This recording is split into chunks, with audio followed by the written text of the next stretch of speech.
자, 여러분, 크립토토마토 인사를 전해드리고 있습니다. 일단 영상 시작하기 전에 제가 사과의 말씀을 먼저 드려야 될 것 같은데요. 첫 번째로 제가 어제 완전하게 확인을 하지 않은 채로 리플사가 스위프트를 인수할 수 있다라고 영상을 만들어서 그 점에 대해서 잘못 알려드려서 죄송하다는 말씀을 전해드리고 싶고요. 어떻게 보면은 그게 상식일 수도 있겠지만은 저는 그때 당시에는 전에 스위프트를 이제 많은 큰 은행들이 소유하고 있다라는 그런 발언을 들은 적이 있기 때문에 그러면 뭐 당연히 살 수도 있겠지 이런 식으로 좀 생각을 했었습니다. 그래서 검색도 해보고 그랬었는데요. 이 스위프트 같은 경우는 유럽의 은행들이 시작한 연합체이자 비영리 단체이기 때문에 당연히 인수라는 개념은 맞지가 않다라고 하고요. 그렇지만 이런 의견이 있었습니다. 리플사가 대량의 자금력으로 이 큰 은행들에게 투자를 한다라든지 그들이 움직이고 있는 네트워크를 뭐 맡게 될 수는 있다, 이런 식으로 가능성이 있다라고 하는데 일단은 제가 영상을 잘못 만들었기 때문에 그런 부분에 대해서는 죄송하다라는 말씀을 전해드립니다. 그동안에 그나마 실수는 좀 적었었는데 이번에 또 한번 흑역사를 만들었네요. 아이고 창피해라. 그렇지만 친절하게 이런 부분들을 이제 지적을 해주신 분들께는 다시 한번 감사드린다고 말씀을 전하고 싶습니다. 어제 올린 영상을 삭제를 한 다음에 이 수정을 한 후 다시 올릴까 생각을 했었는데요. 이 알림 때문에 더욱더 상황이 복잡해질 것 같아가지고 일단은 그냥 내버려 두고 있습니다. 앞으로는 이런 실수하지 않도록 더 노력하겠고요. 자, 그러면 오늘 준비한 소식들 또 보도록 하겠습니다. 특별하게 중요한 소식들은 나와있지 않지만은 이 작은 소식들 여러분들께 도움이 될 수 있으면 좋겠다라는 심정으로 만들어 봤고요.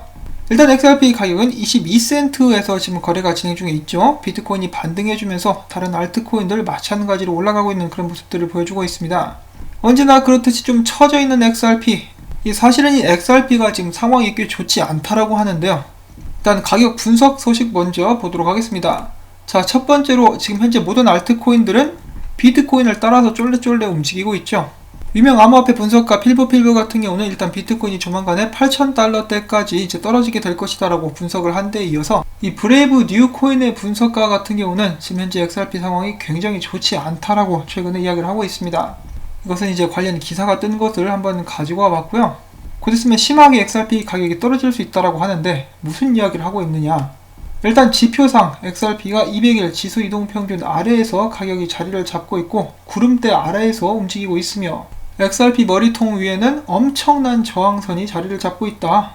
이 볼륨 프로파일이 많이 나오고 있는 그 구간 아래에서 거래가 진행되고 있는 것도 좋지 않은 상황이기 때문에 이 종합적으로 봤을 때 XRP는 지금 현재 상승할 건덕지가 단 하나도 없다. 지난 저점을 다시 방문하게 될 것이라고 그는 이렇게 이야기를 했습니다. 자, 굉장히 부정적인 이야기를 한 것인데요.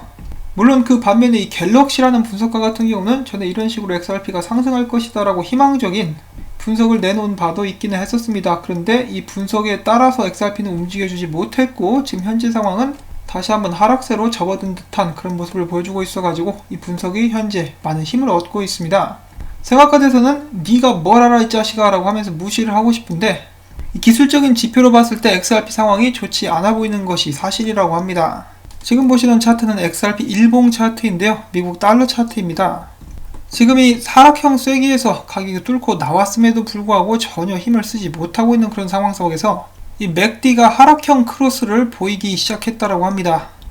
그리고 RSI 같은 경우는 상승형 쐐기, 그렇기 때문에 아래쪽으로 이탈할 가능성이 높아지고 있고요. 종합적으로 봤을 때 XRP는 가격이 조만간에 떨어질 것 같다 라고 사람들은 이야기를 하고 있습니다. 어디까지나 차트상으로서는 굉장히 좋지 않다라고 이야기를 하고 있는 것인데요. 그렇지만 암호화폐 시장에 조금 오래 계셨던 분들이라면 아시겠지만은 비트코인이 하락하지 않으면은 따라서 이대로 흘러가지 않을 가능성이 상당히 높습니다. 결국 아직까지는 XRP의 목줄을 죄고 있는 것이 비트코인이기 때문에 부디 이제 다 함께 끌고 나락으로 떨어지지 않기를 바라봐야 되겠죠. 하락률은 높고 상승률은 적은 XRP, 더욱더 많은 사람들이 지쳐가고 있습니다. 많은 사람들이 도끼를 품고 욕을 하고 있는 동네 깡통이 되어버린 XRP. 그럼에도 불구하고 XRP가 활용한 송금은 자체는 늘어나고 있는데요. 이것은 이제 필리핀 ODL 차트인데 최근에 최고점을 다시 한번 크게 갱신한 그런 좋은 모습 보여주고 있습니다. 자, 지금 당장은 아무리 많이 사용돼도 가격에 영향이 전혀 없죠. 그래서 사람들은 이것을 부질없다라고 생각을 하기 시작하는 그런 모습도 보여지고 있습니다. 그렇지만 리플사는 멈추지 않고 있습니다. 이 다가오는 2020년 더욱더 많은 송금로를 뚫게 될 것이다 라고 다시 한번 이야기를 했었죠. ODL 볼륨 같은 경우도 이제 650%로 제가 기억을 하고 있는데 그 정도로 상승을 했었고요. 거래 같은 경우는 300% 정도 상승한 상태에서 2020년 아시아 패시픽, 유럽, 중동, 아프리카, 라틴 아메리카 쪽으로 송금로드를 꾸준히 한번 늘려볼 생각입니다. 자, 과연 멕시코, 필리핀을 비롯해가지고 더욱더 많은 송금로들이 쫙쫙쫙 열리게 된다면 과연 올해에는 XRP 가격에 영향을 줄 수 있을까요? 제가 여기에 대해서 확실하게 그렇다 아니다 라고 말씀을 전해드릴 수 있으면 좋겠는데요. 저도 귀신은 아니기 때문에 귀신도 미래는 모르겠죠. 이 귀신도 9세대 귀신들은 블록체인이나 암호화폐에 대해서 몰라요. 자, 아무튼 헛소리는 그만하고 저 얘기가 왜 튀어나오는지 모르겠는데, 아무튼 제가 진짜로 드리고 싶은 말씀은 2020년도의 발전 정도는 기대해봐도 좋다. 물론 가격이 어느 정도 영향을 끼치게 될 수 있을지는 모르겠지만, 그리고 그런 문제는 이제 굉장히 민감하기 때문에 저는 함부로 절대로 이야기를 하지 않습니다. 추측도 하지 않고요. 그럼에도 불구하고 리플사 같은 경우는 계속해서 발전을 거듭하고 있기 때문에 최근에 엄청난 투자라든지 주식 공개까지 한다라고 이야기가 나온 마당에 당연히 리플사의 사업의 중심인 XRP도 사람들의 기대를 받아도 마땅하다라고 이야기를 드리고 싶습니다. 자, 먼저 트위터 사용자 중에 한 명 미스터 BXRP라는 사람이 만약에 리플사가 기업 공개를 하게 된다라면은 XRP 가격 및 실사용화, 채택에 어떤 영향을 주겠느냐, 그러니까 상승으로 이끌겠느냐라는 그런 설문조사를 했고요. 여기에 5,526명이 참여를 했고 66.1%가 yes라고 대답을 했습니다. 반면에 13.7%는 아니다, 그렇지 않을 것 같다라고 이야기를 했고요. 나는 전혀 모르겠다라고 대답을 한 그런 수치는 20.2%입니다. 저는 좀 긍정적이고 싶어가지고 yes라고 답을 했는데요. 일단 사람들은 이런 식으로 인식을 하고 있습니다. 근데 모르겠다라고 대답을 한 사람들도 꽤 많기 때문에 일단은 지켜보는 수밖에 없겠죠. 여러분들은 어디에 투표를 하시겠습니까? 과연 기업 공개가 XRP 가격에 도움이 될까요? 안 될까요? 아니면은 전혀 예측하기 힘들게 될까요? 갈수록 흥미가 징글징글해지는 2020년이 될 것 같습니다. 자, 그런데 이 기업 공개에 대해서 미국 입법 및 금융 전문 변호사 제이크 체리빈스키, 꽤 유명하죠? 그는 이렇게 자신의 의견을 이야기를 했습니다. 앞으로 1년 내에 리플사의 기업 공개가 안 될 것 같은데, 이 브래드 갈링하우스 빵영 씨가 IPO 진행 가능성을 제기한 것은 그의 낙관적인 아이디어를 대중에게 공개하는 일일 뿐 특별한 일은 아니다라고 설명을 한 것인데요. 이제 빵영 같은 경우는 거의 확신을 가지고 이야기를 했었다라고 저는 생각을 합니다. 그리고 그 자리에 있었던 어쉬시 빌라가 이것을 트윗을 한 것은 의도적으로 이것을 대중에게 흘린 것이다라고 저는 해석을 하고 있고요. SEC와 빵영 그리고 리플사에 투자를 한 회사들은 당연히 SEC랑 이런저런 관계를 가지고 있습니다. 뭐 어쩌면은 모든 것들에 대한 회의는 이미 끝났을 수도 있겠죠. 자, 아무튼 2020년 이제 1월이기 때문에 좀 기다려보면은 좀 더 구체적인 사안이 나오게 되지 않을까 싶은데요. 이거 뭐 이제 월드컵을 기다리는 것보다 더 기대가 되는 그런 사안이라고 볼 수가 있겠습니다. 자, 그 다음엔 저희가 최근에 머니그램이 승승장구하는 모습을 볼 수가 있었는데요. 이 리아머니 트랜스퍼도 열심히 일을 하고 있습니다. 이번에 그들은 벨기에의 비포스트와 파트너십을 맺고 벨기에 쪽으로 돈을 송금하게 되겠다라고 이야기를 하고 있는데요. 서비스는 2월 중순부터 시작될 예정입니다. 자, 그리고 벨기에는 어디에 있죠? 예, 유럽에 위치를 하고 있죠.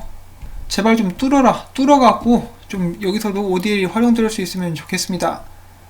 자, 그리고 스프링에서는 개발자들을 계속해서 고용하고 있다라는 소식이 나왔고요. XRP 생태계 확장은 지금도 계속되고 있습니다. 자, 그 다음에 유로 엑심뱅크의 CEO 인터뷰한 기사가 나와가지고 한번 들고 와봤습니다. 제가 나름 중요하다라고 생각되는 부분만 요약을 해가지고 가지고 와봤는데요.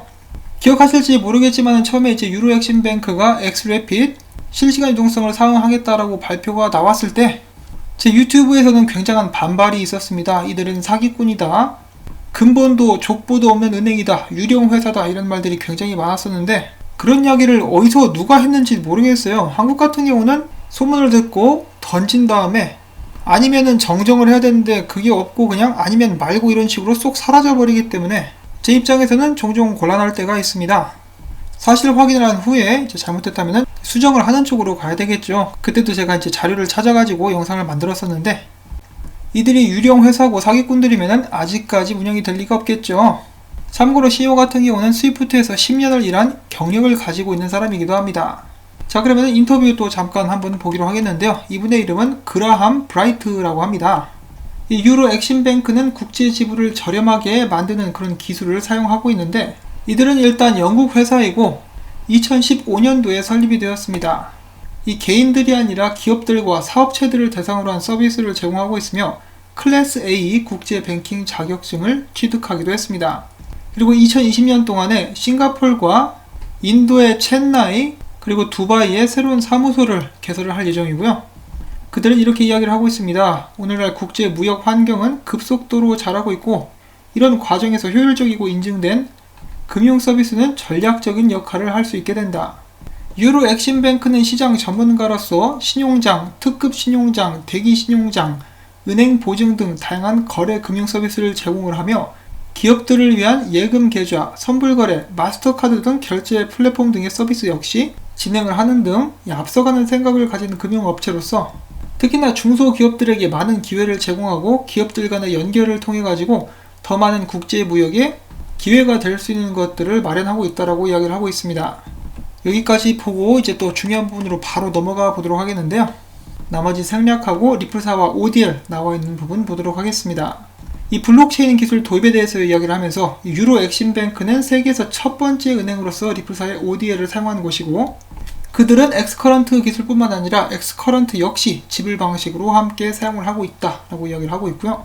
CEO가 계속해서 이야기하기를 리플사와의 파트너십 그리고 지금 현재 그들과 함께 협력하는 것에 대해서 기쁘게 생각하고 있고 이 파트너십과 협력을 통해서 사업상 속도, 확장성, 신뢰성, 보안성, 비용 절감 등 의심할 여지가 없는 발전을 거뒀다라고 이야기를 합니다. 다른 금융기관들이 얼마나 유로 엑심뱅크처럼 리플사의 블록체인 솔루션을 적용할지 두고 봐야 알겠지만은 이런 기술들이 국제 무역에 있어서 엄청나게 긍정적인 영향을 끼치게 되는 것은 사실이다라고 그는 이야기를 하고 있고요. 여기에 덧붙여서 그는 XRP는 스위프트를 보완할 수 있는 디지털 자산으로서 지불 네트워크 및 프로토콜을 제공한다. 리플사가 관리하는 블록체인 네트워크 리플넷은 독창적인 네트워크 메커니즘을 통해서 더 빠르고 보다 안정적인 서비스를 지원하는데 이에 반해서 기존의 블록체인들은 그냥 유저들이 토큰을 찾아야만 한다. 자, 이 부분 같은 경우는 제가 봤을 때 리플사가 이 자체 리플넷이라든지 XRP 레저에 대한 설계가 잘 되어 있기 때문에 그런 부분을 이야기하는 게 아닌가 싶고요. 계속해서 읽어보면은 이 결제를 하는데 진행하는데 며칠이 걸리던 그런 시간들은 지나갔고 리플사의 기술을 통해서 모호한 거래를 감지하거나 제거할 수 있고 즉각적인 검증을 통해서 자금을 국경을 넘어 이동시키는 편리성 있는 기회와 효율성을 제공할 수 있게 되었다.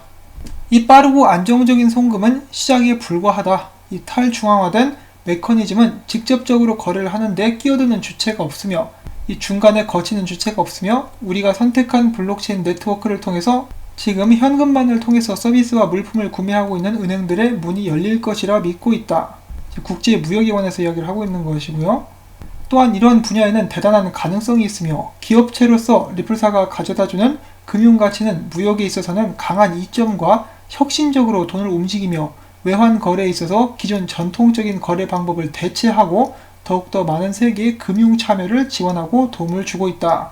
자, 그 다음에는 유로 엑심뱅크의 목표인데요.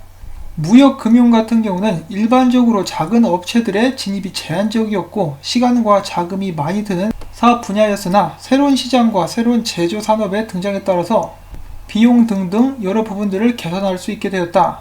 우리의 무역은 2020년까지 열심히 진화를 해왔고 앞으로도 지속될 것이며 많은 은행들이 중소기업에 불리하고 무역을 힘들게 하는 정책들을 펼침에 따라서 디지털화는 가속화될 것이고 그 과정들은 인공지능 등을 통해서 간소화되게 될 것이다. 유로 엑심뱅크는 이 새로운 기술의 영향력에 더불어서 자동화를 비롯 많은 기능을 제공할 수 있는 모바일 앱과 그 다음엔 그가 크립토 익스체인지라는 단어를 사용하는데요. 이것은 아마 암호화폐 거래소라는 의미로 말을 한 것 같지는 않고 외환 거래 쪽에 어떤 식으로 사업을 구상하고 있다라고 생각을 해볼 수가 있겠습니다. 자, 아무튼 이 단어를 사용했었고 이를 비롯해서 우리 회사의 플랫폼을 개선하여 고객들에게 더 나은 서비스를 제공할 것이다. 우리는 앞으로 아프리카 및 아시아 태평양 지역이 새로운 요충지가 될 것이라고 생각하고 블록체인 기술과 함께 새로운 기회와 공급의 기회를 엿보고 있다라고 이야기를 합니다. 자, 유로 엑심뱅크는 엄연히 은행 라이센스를 가지고 있는 은행입니다. 그들은 XRP를 활용을 하고 있고요. 제가 역시 제일 좋아하는 부분 중에 하나죠. 사용하는 사람들이 나와가지고 그것에 대해서 그 제품에 대해서 그것이 가진 비전에 대해서 공유를 해주는 것. 만약에 리플사에서 혼자만 나와가지고 이런 식으로 광고를 했으면 누가 믿겠습니까? 근데 계속해서 사용자들이 나와가지고 이렇게 이야기를 해주고 있죠. 그리고 특히나 이 그람시 같은 경우는 나중에 스위프트 네트워크에서 XRP가 움직이게 되는 모습을 보게 될 수도 있다라고 이야기를 하기도 했었습니다. 그것이 언제가 될지는 모르겠지만은 그런 날이 하루빨리 올 수 있으면 좋겠고요. 오늘 영상이 좀 길어졌기 때문에 바로 마치도록 하겠습니다. 언제나 신중하게 투자하실 수 있기를 바라면서 전 다음에 새로운 소식 가지고 인사를 드리겠습니다. 도움이 되셨다면 꼭 좋아요 버튼, 광고 영상 시청 마무리가 될 때까지, 그리고 광고주 사이트 방문 여러분들께 다시 한번 부탁을 드립니다. 여러분들의 도움 없이는 저도 이 채널을 유지할 수 없기 때문에 다시 한번 말씀을 전해드리면서 저는 인사를 드리겠습니다. 행복한 하루 되시기를 바랍니다. 안녕히 계십시오.